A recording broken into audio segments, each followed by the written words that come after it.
What if I tell you कि एक secret family पूरे यूरोप की मालिक है। एक ऐसी फैमिली जिसके कंट्रोल में यूरोप के सारे बड़े banks, industrialists, politicians, bureaucrats, diplomats और इवन मिलिट्री ऑफिशियल्स हैं। 2023 में इस फैमिली की नेट वर्थ थी $700 बिलियन, जो कि Elon Musk, Jeff Bezos, Warren Buffett, Mukesh Ambani और इवन गौतम अदानी की कंबाइंड नेट वर्थ से भी कहीं ज्यादा है। व्हाइट हाउस से लेकर वर्ल्ड इकोनॉमिक फोरम और इवन यूनाइटेड नेशंस तक हर जगह इस फैमिली का इन्फ्लुएंस है। इतना पैसा, पावर और इन्फ्लुएंस होने के बावजूद आपको शायद इनका नाम भी ना पता हो। इवन अगर आप फोर्ब्स की टॉप बिलियनियर्स की लिस्ट भी देखें तो उसमें भी इस फैमिली के किसी एक मेंबर का नाम भी आपको नजर नहीं आएगा। और उसकी वजह यही है कि ये फैमिली चाहती ही नहीं है कि कोई भी इनके बारे में कुछ भी जाने, और इसीलिए किसी टीवी, मैगजीन या पब्लिक कॉन्फ्रेंस में आपको ये फैमिली कभी नजर नहीं आएगी। ये है वॉलनबर्ग फैमिली, यूरोप की सबसे पावरफुल और अमीर फैमिली। ये फैमिली इतनी अमीर और पावरफुल कैसे हुई? क्या है इनका सीक्रेट और कौन था इस फैमिली को इतना पावरफुल बनाने वाला? 1837 में अमेरिका में एक फाइनेंशियल क्राइसिस आया जिसे द पैनिक ऑफ 1837 कहा जाता है। ये 19th सेंचुरी का सबसे बड़ा फाइनेंशियल क्राइसिस था। रियल एस्टेट बबल बर्स्ट हो गया, कॉटन की प्राइसेस गिर गई, इन्फ्लेशन आसमान तक पहुंच गई, बैंक्स के पास पैसा खत्म हो गया और बिजनेसेस फेल होने लगे, जिसके नतीजे में अनएम्प्लॉयमेंट पीक पे चली गई। ये सारा क्राइसिस उस वक्त के अमेरिकन बैंकर्स के लिए किसी डरावने ख्वाब से कम नहीं था, मगर एक स्वीडिश नेवी ऑफिसर के लिए ये सारा क्राइसिस एक बहुत बड़ा लेसन था। इस नेवी ऑफिसर का नाम था आंड्रे ऑस्कर वॉलनबर्ग। जब ये 1837 का फाइनेंशियल क्राइसिस आया, आंड्रे उस वक्त अमेरिका में स्वीडिश नेवी के लेफ्टिनेंट के तौर पर स्टेशन था। उसने इस सारे क्राइसिस को बड़ा क्लोजली मॉनिटर किया। वो ये समझ चुका था कि इस सारे क्राइसिस के जिम्मेदार अमेरिकन बैंकर्स हैं। उनकी इनकॉम्पिटेंस में आंड्रे के लिए लेसन था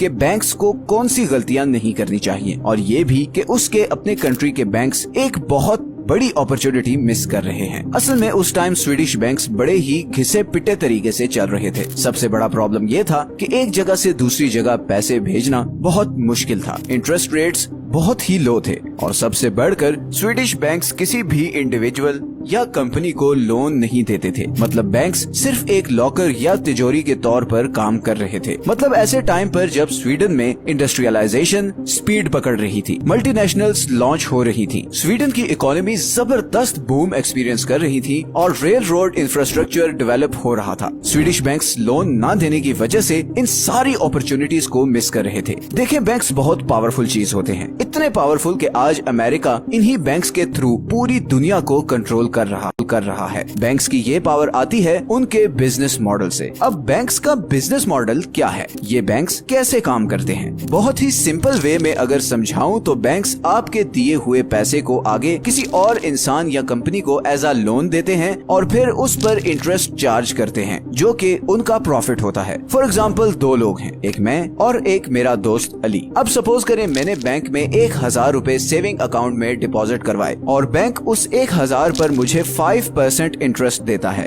लेकिन फिर बैंक वही 1000 रुपए आगे अली को लोन देता है और उससे 10% इंटरेस्ट रेट चार्ज करता है। इस तरह बैंक को 5% इंटरेस्ट बचता है और वो उसका प्रॉफिट है। ये सिर्फ एक सिंपल सी डेफिनेशन है बैंकिंग की। इसके अलावा बैंक्स रियल एस्टेट, बिजनेसेस और स्टॉक एक्सचेंज में भी आपका पैसा इन्वेस्ट करते हैं और उससे प्रॉफिट कमाते हैं, मगर आपको सिर्फ वही 5% मिलता है। खैर, उस वक्त स्वीडिश बैंक्स ये लोन देने का काम बहुत लिमिटेड स्केल पर कर रहे थे और लोगों को सिर्फ डिपॉजिट की फैसिलिटी दे रहे थे और इस तरह प्रॉफिट कमाने की एक बहुत बड़ी अपॉर्चुनिटी भी मिस कर रहे थे। यही वो अपॉर्चुनिटी थी जो आंड्रे ने रियलाइज की और 1856 में स्वीडन के कैपिटल स्टॉकहोम्स में अपना बैंक खोला, जिसका नाम था स्टॉकहोम्स एनस्किल्डा बैंक या शॉर्ट फॉर्म में SEB। आज से 200 साल पहले बैंक ओपन करना इतना मुश्किल नहीं था जितना आज है। आज तो इतनी रेगुलेशंस और कैपिटल रिक्वायरमेंट हैं कि आम आदमी तो सोच भी नहीं सकता। 19वीं सदी में बैंक ओपन करना इतना आसान था जितना कोई ज्वेलरी स्टोर खोलना। SEB ने पहली दफा स्वीडन में लोगों को ये ऑप्शन दी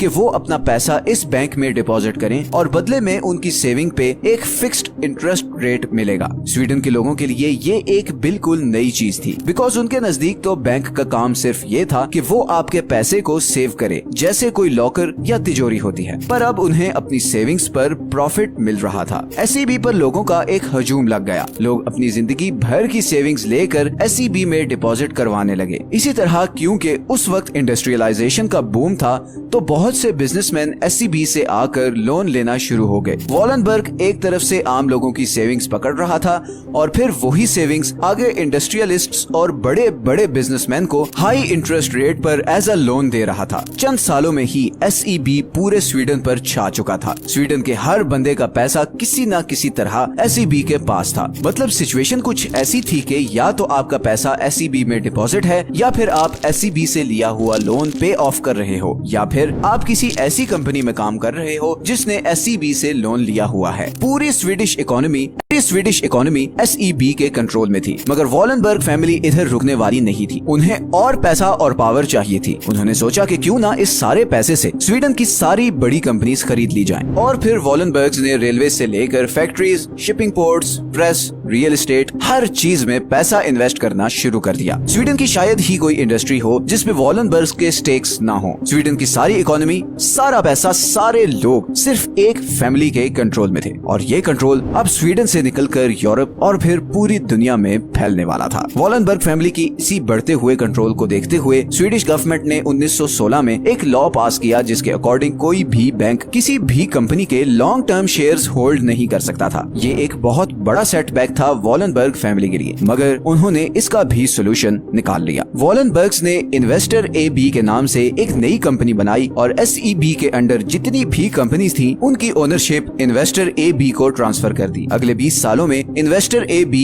इतनी पावरफुल हो चुकी थी कि पूरे स्वीडन की 40% वर्कफोर्स इस एक कंपनी के लिए काम कर रही थी। और फिर वर्ल्ड वॉर 2 शुरू हो गई, और यहाँ पर अब वो पॉइंट आने वाला है जो मैं चाहता हूँ कि आप में से हर कोई बहुत ध्यान से सुने। वर्ल्ड वॉर 2 दो ग्रुप्स के बीच में लड़ाई थी। एक ग्रुप एलाइज कहलाता था और उसमें ब्रिटेन, अमेरिका, सोवियत यूनियन और फ्रांस जैसे कंट्रीज थे, और दूसरी तरफ एक्सिस ग्रुप था जिसमें जर्मनी, इटली और जापान थे। इन दोनों ग्रुप्स के लोग एक दूसरे को जानी दुश्मन समझते थे। उनको ऐसा ब्रेन वॉश किया गया था कि कोई भी ग्रुप दूसरे को कम्प्लीटली तबाह किए बगैर उससे बात करने को तैयार नहीं था। दोनों तरफ से लाखों लोग मारे जा रहे थे, और वहीं वॉलनबर्ग फैमिली इस कश्मकश में थी कि उन्हें इन दोनों ग्रुप्स में से किससे ज्यादा प्रॉफिट मिल सकता है। और फिर उन्होंने भी वही किया जो रॉथस्चाइल्ड फैमिली ने किया था। वॉलनबर्ग फैमिली ने एक तरफ अमेरिका और ब्रिटेन को हैवी लोन्स देना शुरू कर दिए, और दूसरी तरफ उन्होंने अमेरिका और ब्रिटेन के दुश्मन जर्मनी की सारी बड़ी हथियार बनाने वाली कंपनीज को खरीदना शुरू कर दिया, ताकि जर्मनी को वेपन्स की सप्लाई खत्म ना हो। और ये सब वॉलनबर्ग किसी चैरिटी के लिए नहीं कर रहे थे, बल्कि उन्होंने इन तीनों कंट्रीज से सीक्रेट एग्रीमेंट्स किए, जिसके अकॉर्डिंग वॉर खत्म होने के बाद एक तरफ जर्मनी SEB को फ्री ऑफ कॉस्ट जर्मनी में ब्रांचेस खोलने देगा, और सारी post war development funding SEB के थ्रू ही होगी।